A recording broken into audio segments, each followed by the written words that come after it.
Everyone, welcome to Plants and Politics. So you've probably all heard about Cancun Cruz by now, about this trip that he took to Cancun in the middle of a horrific snowstorm in Texas, which has left people without electricity, without water. People have died. It's absolutely horrendous what's going on there. Governor Greg Abbott, of course, lied about the reason for it. What it comes down to is Texas failure, their refusal to do the right thing, do what's necessary. And, they're basically paid to pretend that oil is the way, that crude oil, which destroys our planet, destroys all of its inhabitants, is the best and only way to go. Well, Ted Cruz decides in the middle of this, while people are desperate, literally dying and desperate, he's going to take off to Cancun with his family. So he left. His office refused to acknowledge that he left or return any phone calls. Then he came back the very next day. Reporters discovered that he put himself on standby to try to get the first flight back to Texas because he realized he had been caught. There are pictures of him with his luggage, yet he's trying to say that, I only went there for a day. I had always planned on coming back. I wasn't planning on staying. Take a look at how he responded to this and how he gave a tone-deaf response to a tone-deaf decision. Whether the decision to go was tone deaf, look, it was obviously a mistake, and in hindsight, I wouldn't have done it. I was trying to be a dad, and all of us have made decisions. When you've got two girls who've been cold for two days and haven't had heater power, and they're saying, hey, look, we don't have school, why don't we go, let's get out of here. So you see, he throws his kids under the bus, he blames it on them, and now we found out that that's a lie. Because the truth is, it wasn't his kids who pushed for this. Some of Cruz's neighbors have actually sent text messages that they had with his wife, Heidi, who was the one who put this whole thing together.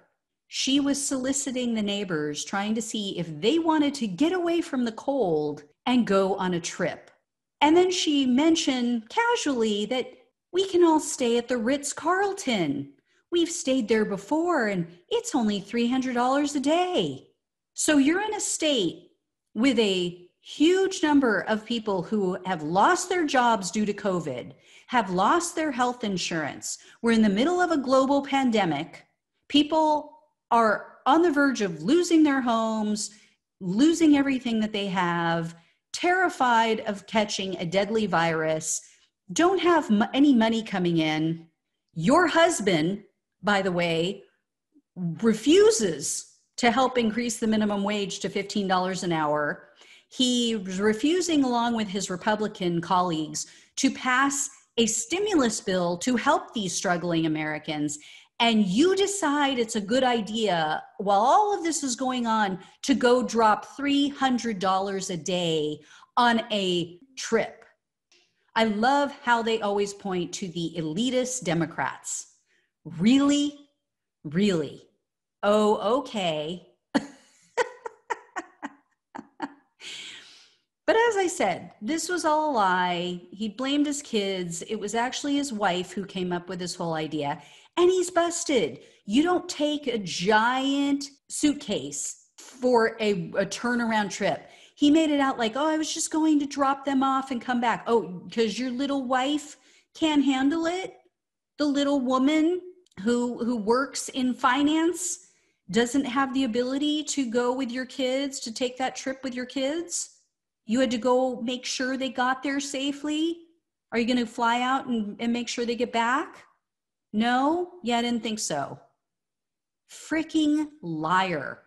Then it came out today that these people are absolutely evil. And here's why. They left their dog at home alone. They have a little poodle, and they left their dog all by itself.